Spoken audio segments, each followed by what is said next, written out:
The Deep Space Radio Telescope picked up something unusual during the night shift. Dr. Emma Torres had been monitoring the same frequency bands for 3 months without finding anything interesting. Tonight felt different.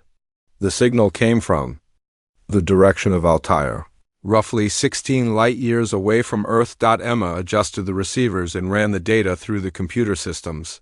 The patterns were too complex to be natural phenomena. Someone was trying to communicate across the vast emptiness of space. She called her supervisor immediately. "Tom, you need to see this," she said into her headset. "I think we have our first confirmed alien transmission." Tom Bradley arrived at the observatory within 20 minutes. He had been the head of the Search for Extraterrestrial Intelligence program for 15 years.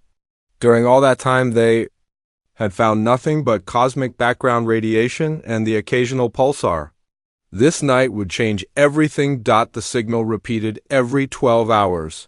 Emma and Tom worked together to isolate the transmission from the background noise. The mathematical structure suggested intelligence, but the actual meaning remained hidden. They needed help from the linguistics department. Dr. James Parker joined them the next morning. He specialized in ancient languages and communication theory. The 3 scientists worked around the clock to decode the alien message. They discovered that the transmission used prime numbers as a foundation, building more complex mathematical concepts on top of basic arithmetic. After 72 hours of continuous work, they cracked the first part of the message. The aliens were using mathematics to describe their language structure. Once they understood the grammar rules, the actual words began to make sense. "The devourers come," Emma read from her computer screen. "Worlds fall, time grows short. We are the colony of the Altair system. Our confederation spans 12 worlds. We have lived in peace for 1,000 years. Tom leaned forward in his chair. "Keep going." "We discovered the devourers 3 months ago," Emma continued. "They consume everything. Planets become empty rocks. Stars grow dim. Life ends wherever they pass. We cannot fight them. Our weapons are designed for building, not destroying." The message went on to describe a horrific enemy. The devourers were not like any known form of life. They existed as a collective consciousness spread across millions of biomechanical ships. They traveled from star system to star system, consuming all organic matter and leaving behind lifeless husks. "They have consumed 47 worlds in our sector," Emma read. "We calculate 6 months before they reach our core systems. We send this message to all who might hear. If your people value life, if you possess the means to fight, please help. U.S. Save us." The transmission ended with detailed star charts showing the Devourer fleet's position and projected course. The aliens had included technical specifications for their own weapons and shields, hoping that someone might find a way to use the information. Tom immediately contacted the government. Within hours, military officials arrived at the observatory. General Patricia Davis from the Terran Defense Force took control of the situation. "How long before this message reaches other systems?" Davis asked. "The transmission is spreading in all directions," Tom explained. "Any civilization within 30 light-years will receive it eventually. What about our response capability?" Emma looked uncertain. "We have the Deep Space Communication Array. We could send a reply, but it would take 16 years to reach them." That's too long," Davis said. "What about our faster-than-light communication experiments?" The military had been working on quantum entanglement communication for the past 5 years. The technology was still experimental, but it offered instant communication across any distance. Dr. Sarah Kim from the Quantum Physics Division joined the team. "We can establish a connection," Sarah explained, "but the equipment is limited. We can only send short messages, maybe 50 words at most." Davis nodded. "That's enough." The team worked for 2 days to establish the quantum link. The process required precise calculations and enormous amounts of energy. They had only one chance to make contact. Admiral Marcus Webb arrived from Earth Defense Command to oversee the response. He was a career military officer who had spent 40 years preparing for various forms of warfare. This was humanity's first contact with alien intelligence, and it was happening during a crisis. What do we know about human military capabilities compared to these Kelani? Webb asked. They're far more advanced technologically, Emma replied. Their ships can travel between stars in weeks instead of years. Their energy weapons are beyond our current understanding. But they can't fight, Webb pointed out. They said their weapons are designed for building, not destroying. The quantum communicator activated. Sarah Kim established the connection with the Kelani transmission source. The equipment hummed with barely contained energy. We have a link, Sarah announced. The message will arrive instantaneously, Webb stepped forward. He had discussed the response with Earth's military leadership. Humanity's reply would be simple and direct. Message received, Webb spoke into the communicator. This is Admiral Webb of the Terran Defense Force. We understand your situation. We are not builders, we are fighters. Our ships are designed for war. Our weapons are designed for killing. We will come to your aid. Tell your people to prepare. Brace for impact. The transmission ended. Earth's first contact with alien intelligence had lasted less than 30 seconds. The response would take months to implement, but the decision was made. Davis activated the emergency protocols. Every military base on Earth and throughout the solar system received the same message. Humanity was going to war against an enemy they had never seen, to protect aliens they had never met. Begin Operation Starfall, Davis ordered. Mobilize all available forces. We're taking the fight to them. The Kelani had asked for salvation. Earth's response was characteristically human. They would save the aliens by destroying their enemies. The age of human isolation in the galaxy was over. The age of human warfare among the stars had begun. Webb looked at the star charts showing the Devourer positions. They want to consume worlds, he said quietly. Let's see how they like it when the prey fights back. The message from Altair had changed everything. Earth's violent history, its endless wars and conflicts, had prepared humanity for this moment.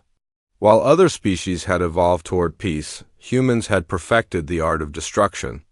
Now that skill would serve a purpose beyond Earth's borders. The Devourers were about to learn that the galaxy contained something far more dangerous than any consuming hive mind, a species that had spent its entire existence learning how to kill efficiently.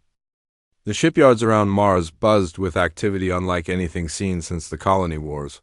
Workers moved in 12-hour shifts, welding armor plating and installing weapon systems on vessels that had been designed for exploration but were now being converted for battle. Captain Roy Mitchell walked through the hangar bay of the newly commissioned warship Vengeance. The ship had been a deep space research vessel just 3 weeks ago. Now it bristled with plasma cannons, kinetic bombardment systems, and enough firepower to level a small moon. How long until we're ready for departure? Mitchell asked his chief engineer. Another 6 days for the main battery installation, Lisa replied, checking her tablet. The faster-than-light drive is already tested and operational. We can reach the Altair system in 4 months, Mitchell nodded. 4 months seemed like an eternity when entire civilizations were dying, but it was the best humanity could do. The Kelani had provided detailed star charts and technical specifications for their technology. Human engineers had worked around the clock to adapt alien designs to human manufacturing capabilities. The differences between human and Kelani technology were striking. Where the aliens had developed elegant solutions focused on efficiency and harmony, humans had created brutal tools designed for maximum destruction. The Kelani ships could travel faster and farther, but human vessels carried weapons that could crack planets. Admiral Webb arrived at the shipyard for a final inspection. He moved through the corridors of the Vengeance, examining the modifications that had transformed a peaceful research vessel into an instrument of war. What's our final count? Webb asked. 67 ships ready for the first wave, Mitchell reported. Another 120 vessels will follow in the second wave, 6 months behind us. Webb stopped at the weapons control station. The console displayed targeting systems that could track and engage multiple targets simultaneously. Each ship carried enough ammunition to sustain combat operations for months. The Kelani sent us detailed information about Devourer tactics, Webb said. They adapt quickly to enemy weapons. They learn from each engagement and modify their strategies accordingly. That's why we're bringing variety, Mitchell replied. Nuclear warheads, kinetic impactors, plasma artillery, antimatter charges. Every ship carries different weapon systems. If they adapt to one type, we have 6 others ready. The human approach to warfare differed fundamentally from anything the Kelani had attempted. While the aliens had tried to fight the Devourers using conventional military tactics, humans had spent centuries perfecting the art of asymmetric warfare. They understood that victory often came through unpredictability and overwhelming force. Dr. Emma Torres had been assigned to the first wave as a communications specialist. She worked with a team of linguists to maintain contact with the Kelani throughout the operation. The aliens had provided real-time updates on the Devourer advance. Latest report from the Kelani, Emma announced during the morning briefing. The Devourers have consumed 3 more worlds in the outer system. They're moving faster than originally calculated. Webb studied the tactical display. Red markers showed Devourer positions advancing toward the core Kelani worlds. Blue markers represented human fleet positions, still months away from the battle zone. Can we increase our speed? Webb asked. Not without risking drive failure, Chief Engineer Lisa replied. We're already pushing the faster-than-light systems beyond their designed limits. The human fleet represented Earth's first serious attempt at interstellar warfare. Every ship carried experimental weapons and untested technologies. The crews were volunteers, many of them veterans of the colony wars who had experience fighting in the vacuum of space. Lieutenant Commander Beth Stone led a squadron of fighter craft launched from the carrier Defiance. The small ships were designed for speed and maneuverability, carrying enough firepower to cripple much larger vessels. Human fighter tactics had evolved from centuries of atmospheric combat, adapted for the 3-dimensional battlefield of space. Final weapons check, Stone announced to her squadron. Remember, we're not fighting other humans. These things adapt to our tactics, so keep them guessing. No predictable patterns, no standard approaches. The fighters carried an assortment of weapons that would have horrified the peaceful Kelani. Cluster munitions designed to fragment and spread across wide areas. Penetrator rounds that could punch through multiple layers of armor. Thermal charges that would superheat enemy hull. Plating until it melted. Captain Mitchell received a priority message from Earth Command. The second wave of ships was ahead of schedule, but they were also carrying something new.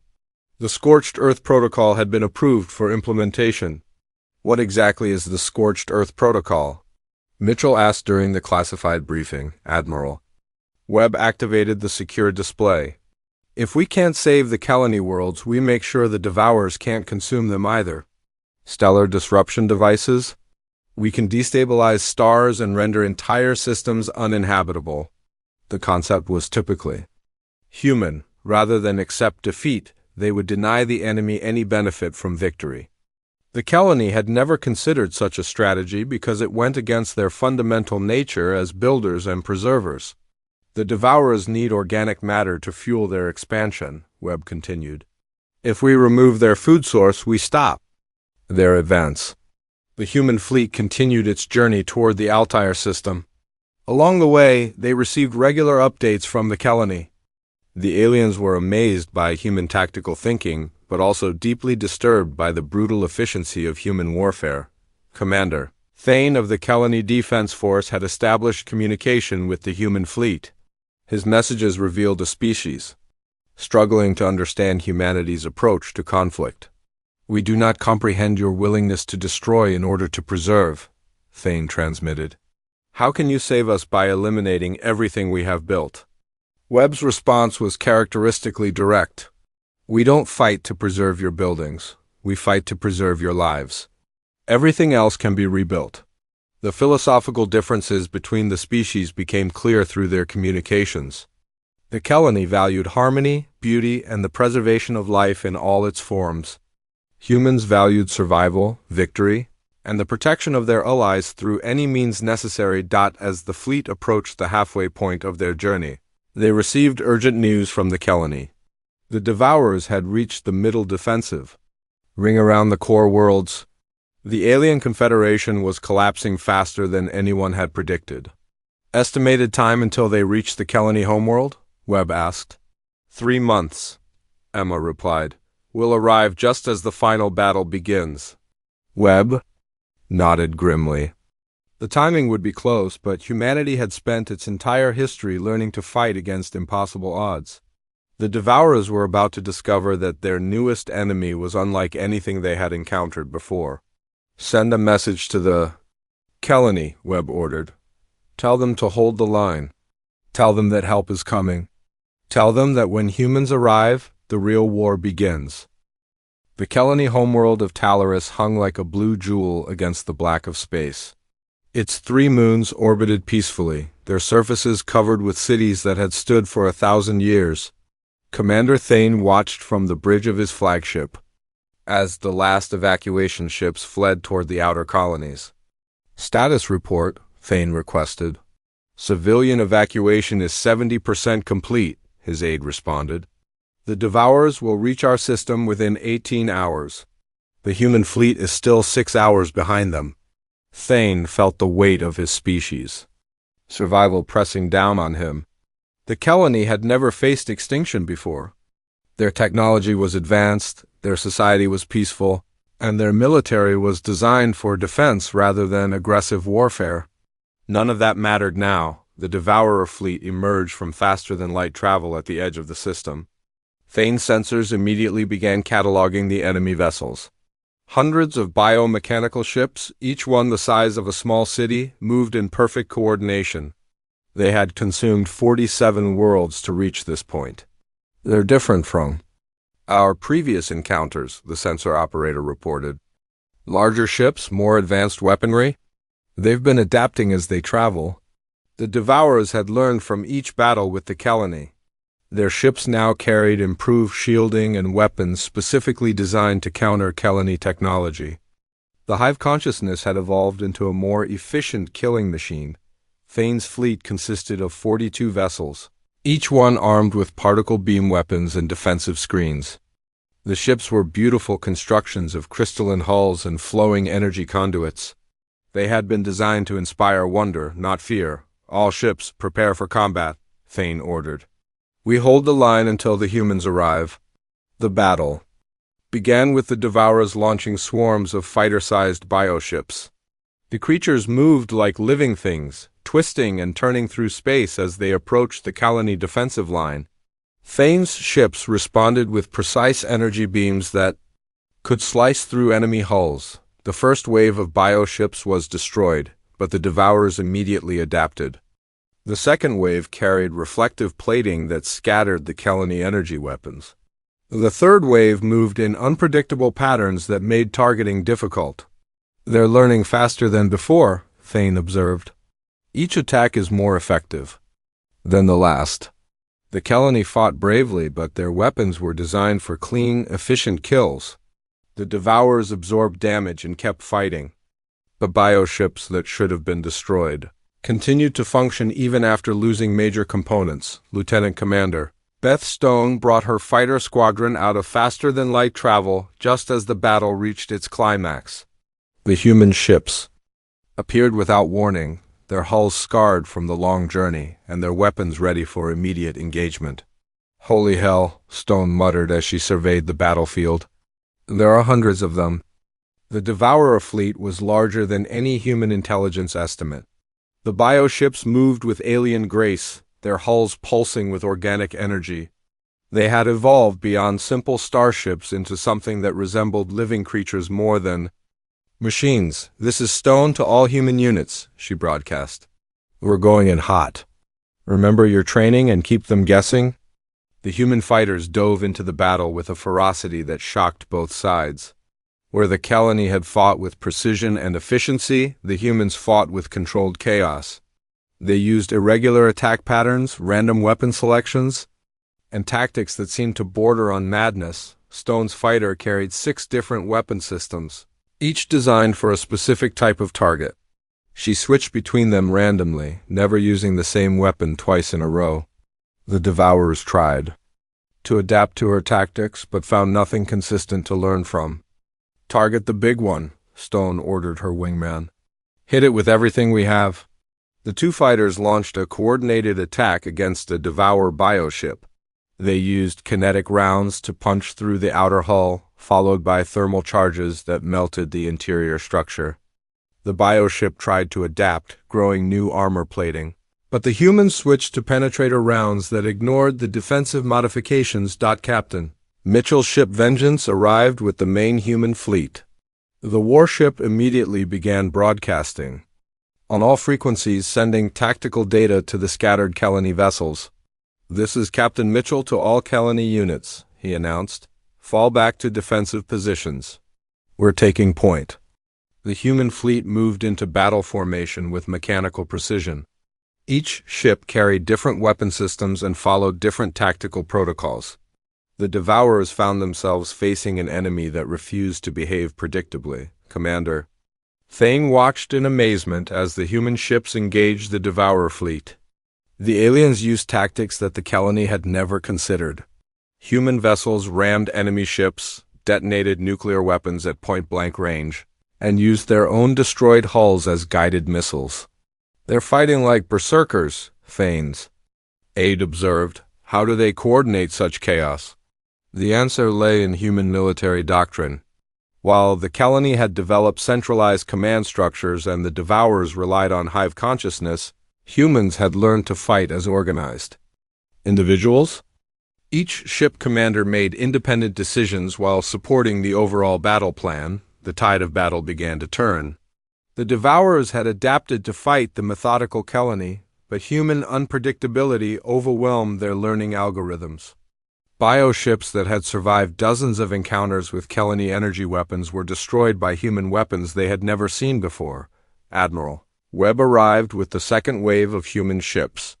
His flagship, the Retribution, carried the most advanced weapons in the human arsenal. He surveyed the battlefield and made a decision that would define the rest of the war. "All ships implement Protocol 7, Webb ordered. "We're going to show them what happens when humans get angry." Protocol 7 was a human tactical doctrine that had never been used in actual combat. It involved coordinated attacks by multiple ships against single targets, using overwhelming firepower to completely destroy enemy vessels before they could adapt. The human fleet concentrated their fire on the largest Devourer bioship. Dozens of weapons struck simultaneously, delivering more destructive power than the creature had ever experienced. The bioship tried to regenerate, but the sustained assault prevented any recovery.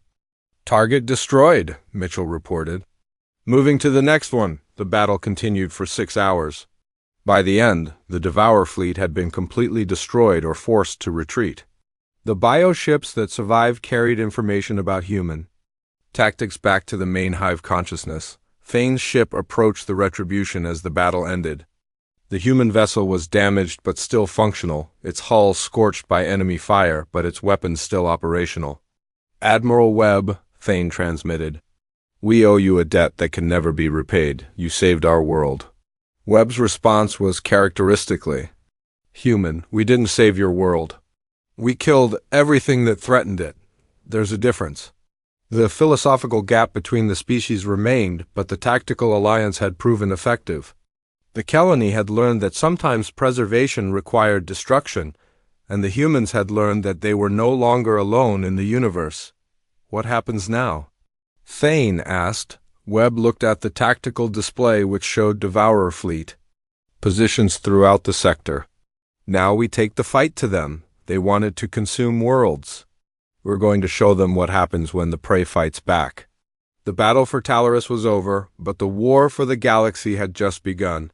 Humanity had announced its presence to the universe not as explorers or diplomats, but as the most effective killers the galaxy had ever seen.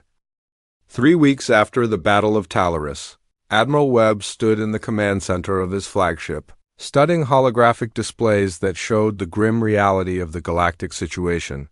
The victory had been costly. Half of the human fleet was destroyed or severely damaged, and the Devourers had already begun adapting to human tactics. "Casualty report," Webb requested. 34 ships lost, 18 more requiring extensive repairs, reported Captain Mitchell. We estimate 4,000 human casualties, but we eliminated roughly 200 Devourer bioships. Webb nodded grimly. The exchange ratio was favorable, but the Devourers had hundreds of thousands of ships spread across the galaxy. The Hive. Consciousness was learning from each encounter. Becoming more dangerous with every battle, Commander Thane had remained in the system to coordinate with the human fleet.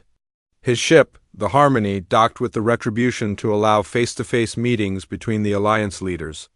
The Kelani commander was still struggling to understand human military philosophy. Your losses were tremendous, Thane said during their morning briefing, yet you celebrate this as a victory. How do you justify such sacrifice? Webb's response revealed the fundamental difference between the species. We don't celebrate death. We celebrate the fact that your people are alive. Every human who died here saved thousands of Kelani lives. That's a trade we'll make every time. The strategic situation was deteriorating rapidly. Intelligence reports from throughout the sector showed Devourer fleets regrouping and moving toward the remaining Kelani worlds. The enemy had learned from their defeat at Talaris and was adapting their tactics accordingly. They're avoiding direct confrontation now, reported Dr. Emma Torres from the communications station. The Devourers are using hit-and-run tactics, striking at isolated colonies before our fleets can respond. The new Devourer strategy was devastating. Bioships would appear at the edge of a system, consume everything organic within hours, and disappear before human reinforcements arrived. The Hive consciousness had learned that humans were most dangerous in large-scale battles. Webb made a decision that would define the next phase of the war. We're implementing the Scorched Earth Protocol. If we can't protect the systems, we'll make sure the Devourers can't use them either. The Scorched Earth Protocol was humanity's most extreme military doctrine. It involved the complete destruction of star systems to deny their use to enemy forces. The technology had been developed during the colony wars but had never been used on such a scale. The Kelani won't approve, Mitchell warned. They've spent centuries building those colonies. The Kelani can build new colonies, Webb replied. They can't build new people. We're going to create a dead zone between Devourer space and the core worlds. Nothing will survive there, but nothing will be consumed either. The plan required careful coordination. Human ships would evacuate civilian populations from 3 star systems, then deploy stellar disruption devices to destabilize the local stars. The resulting supernovas would create an uninhabitable barrier that would force the Devourers to take longer routes. Lieutenant Commander Stone led the evacuation efforts in the Kepler 442 system. Her fighters escorted transport ships as they moved Kelani civilians to safety. The process was heartbreaking for the aliens, who were abandoning worlds their ancestors had terraformed centuries ago. This is insane, transmitted a Kelani pilot. You're destroying entire star systems to stop them. Stone's response was characteristically human. We're not destroying them. We're weaponizing them. There's a difference. The stellar disruption devices were deployed over a period of 6 days. Human engineers worked around the clock to install the equipment that would turn 3 stars into weapons. The technology was experimental, but the calculations were sound. Commander Thane watched from the bridge of his ship as the first star began to destabilize. The process would take several hours, but the outcome was inevitable. The star would explode, taking everything in the system with it. I don't understand how you can do this, Thane said to Admiral Webb. You're erasing entire worlds from existence. Webb's response revealed the cold logic of human warfare. Empty worlds have no value. Living people have infinite value. We're trading the former to preserve the latter. The first supernova occurred 12 hours after the disruption device was activated. The explosion was visible from neighboring systems, a brilliant flash of light that marked the death of a star and the birth of a strategic barrier. The Devourers arrived at the edge of the destroyed system 6 hours later. Their bioships probed the expanding wave of radiation and stellar debris, seeking a way through the barrier. They found nothing but death. They're turning back, reported the sensor operator. The lead bioships are retreating to the secondary approach route. The strategy was working. The Devourers were being forced to take longer paths around the dead zones, buying precious time for the evacuation of other systems. The Hive consciousness was learning that humans would destroy anything to protect their allies. The second and third supernovas followed within the next 2 days. The dead zone expanded, creating an uninhabitable barrier that stretched across 12 light years. The Devourers would need months to find alternate routes to the core Kelani worlds. Estimated delay to their advance? Webb asked. 4 to 6 months, replied Mitchell. Long enough for our reinforcements to arrive from Earth. The price of success was staggering. 3 entire star systems had been eliminated, along with dozens of worlds that had taken centuries to develop.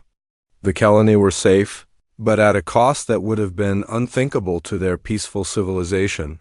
The second wave of human ships arrived from Earth carrying new weapons and fresh crews. The reinforcements brought news from home, Earth's military. Industrial complex had been mobilized for total war production. Hundreds of new ships were under construction. How are the people of Earth responding to the war? Thane asked. Webb smiled grimly. They're excited. Humanity has been preparing for this war for centuries without knowing it. Every conflict, every weapon, every tactical innovation has been leading to this moment. The human reinforcements carried experimental weapons that pushed the boundaries of destructive technology. Antimatter warheads, gravity bombs, and quantum disruptors were being deployed against the Devourers for the first time. The war was escalating beyond anything the galaxy had ever seen. The Devourers had consumed 47 worlds, but humans had destroyed 3 entire star systems in response. The message was clear. Earth would not allow the consumption of allied worlds to continue. What's our next move? Mitchell asked. Webb studied the tactical displays showing Devourer fleet positions. We've bought time, but we need to use it wisely. The Devourers are adapting to our tactics faster than we expected. We need to hit them before they learn to counter our advantages.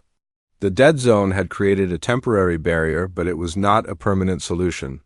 The Devourers would eventually find ways around it, and when they did, they would be prepared for human tactics. The next phase of the war would require even more extreme measures. Send a message to Earth Command, Webb ordered. Tell them to accelerate production of the Nova weapons. We're going to need them sooner than expected. The Nova weapons were humanity's ultimate strategic deterrent. They were designed to destroy not just worlds but entire star systems in a single strike. The technology was still experimental, but the war was pushing human innovation to its limits. The Kelani had asked for salvation, and humanity had delivered it through controlled destruction. The price was higher than anyone had imagined, but the alternative was the extinction of galactic civilization. The dead zone stood as a monument to human determination. They would destroy the galaxy to save it. The Nexus Station had been the pride of Kelani engineering for 3 centuries.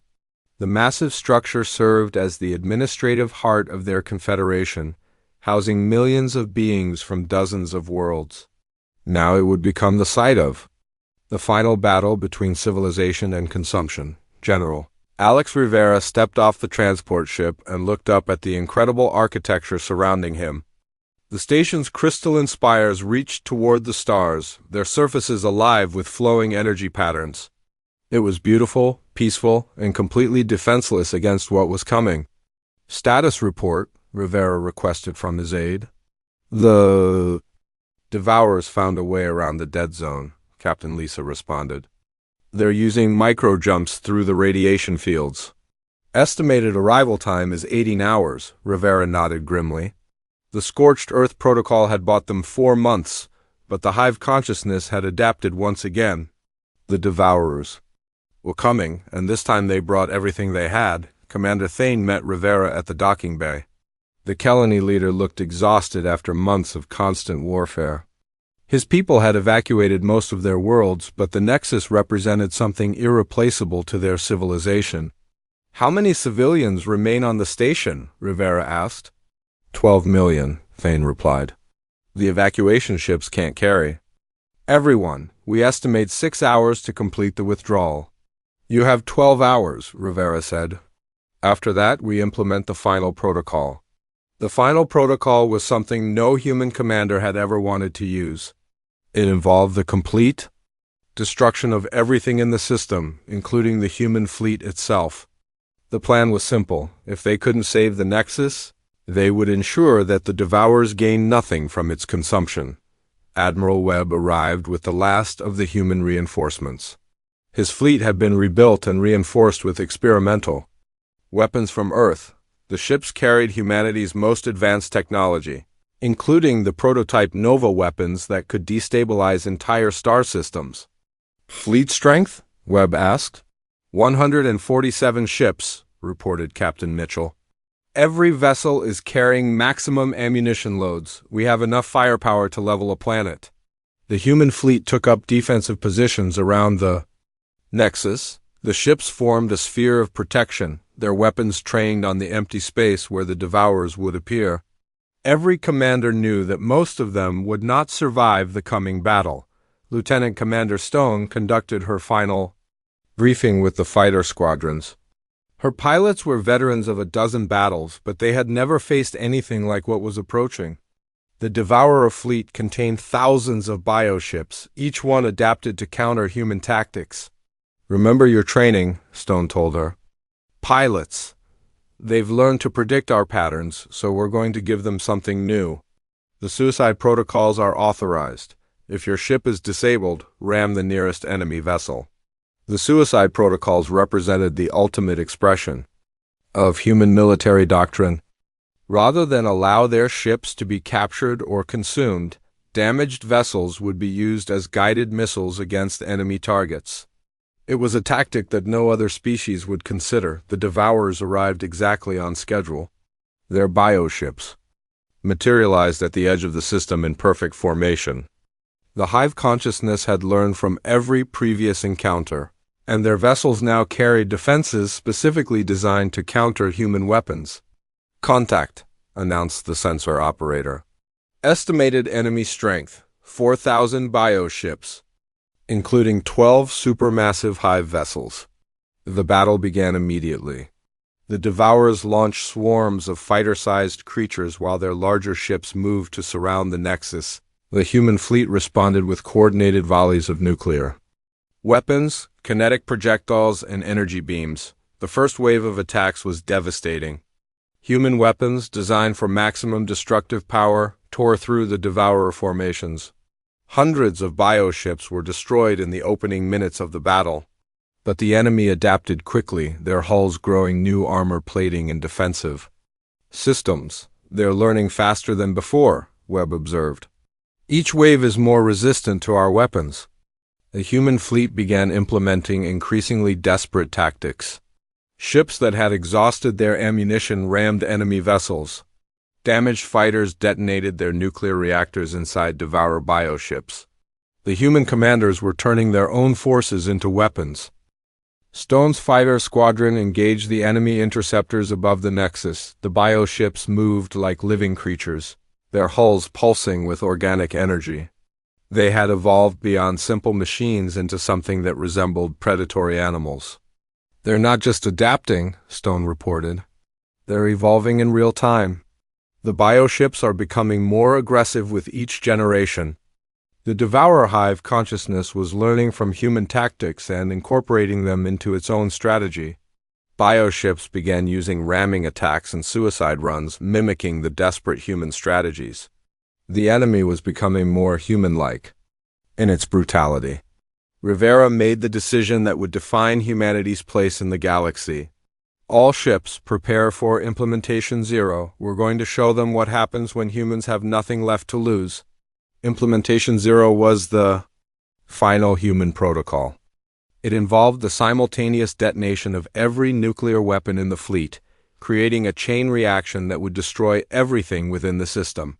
The plan would eliminate the Devourer fleet, but it would also destroy the human forces and the Nexus station. Sir, that includes our own ships, Mitchell protested. I know, Rivera replied. Signal the evacuation ships to jump to safety. Everyone else stays to finish the job. The human commanders accepted their fate with characteristic determination. They had come to save the colony, and they would complete that mission regardless of the personal cost. The evacuation ships carrying colony civilians jumped to faster-than-light travel, escaping the system before the final battle. Stone's fighter was damaged but still functional. She looked at her tactical display and saw hundreds of red markers representing enemy bioships. The human fleet was outnumbered 10-1, but they still had one advantage: their willingness to sacrifice everything for victory. "This is Stone to all fighters," she broadcast. "It's been an honor flying with you. Let's show these things. What humans do when we're angry." The final assault began with every human ship attacking simultaneously. Nuclear weapons detonated across the battlefield as the fleet implemented their ultimate strategy. The Devourers found themselves facing an enemy that preferred mutual destruction to defeat. Webb watched from his command center as the battle reached its climax. Human ships were dying, but they were taking dozens of enemy vessels with them. The Hive consciousness was learning that humans would literally destroy themselves to protect their allies. "Nova weapon status?" Webb asked. "Charged and ready," replied the weapons officer. "Target is the central Hive ship." The Nova weapon was humanity's ultimate expression of destructive power. It could destabilize the quantum structure of matter itself, creating a cascade effect that would spread throughout the enemy fleet. The weapon had never been tested in combat. "Fire," Webb ordered. The Nova weapon discharged, sending a beam of pure energy toward the largest Devourer bioship. The effect was immediate and catastrophic. The Hive vessel began to disintegrate at the molecular level, its destruction spreading to nearby bioships like a plague of annihilation. The Hive consciousness screamed across all frequencies as it felt thousands of its components dying simultaneously. The collective mind that had consumed 47 worlds was experiencing something it had never known: fear. "They're retreating," reported the sensor operator. "The surviving bioships are jumping to faster-than-light travel?" The battle was over. The Devourer fleet had been destroyed or driven away, but the cost was enormous. Only 12 human ships remained functional out of the original 147. The Nexus station had been saved, but barely. Commander Thane's ship returned to the system once the all-clear signal was given. He found Admiral Webb standing alone on his damaged bridge, looking out at the debris field that had once been two fleets. "Why?" Thane asked. "Why would you sacrifice so much for people you barely know?" Webb's response encapsulated the human approach to warfare and morality. "Because that's what humans do. We protect those who can't protect themselves. We fight those who prey on the innocent, and we never, ever give up." The war was over, but its consequences would reshape the galaxy. The Devourers had suffered their first major defeat and would retreat to the outer rim to recover. The colony were safe, but they now understood the true cost of that safety. "What happens now?" Thane asked. Webb looked at the star charts showing the positions of various alien civilizations throughout the galaxy. "Now we make sure this never happens again. Humanity is done hiding in our little corner of space. We're going to patrol the galaxy and hunt down anything that threatens innocent life." The message from Altair had changed everything. Earth's response had established humanity as the galaxy's protector, but also as its most dangerous species. The same violent nature that made humans effective against the Devourers also made them a potential threat to everyone else. "The galaxy is safer now," Webb continued, "but it's also more dangerous. Other species will have to decide whether they want humanity as an ally or an enemy. There won't be a middle ground." The evacuation ships returned to find the Nexus damaged but intact. Millions of colony civilians came home to a galaxy where their survival was guaranteed by the most violent species in known space. They were grateful, but also terrified of what they had unleashed. The final message from Earth Command arrived as the human survivors prepared for their journey home. Mission accomplished. Return to base for debriefing and reassignment. The galaxy is now under human protection. The age of human isolation was over. The age of human dominance had begun. The message had said, "Save us," and Earth had replied, "Brace for impact." The galaxy would never be the same again.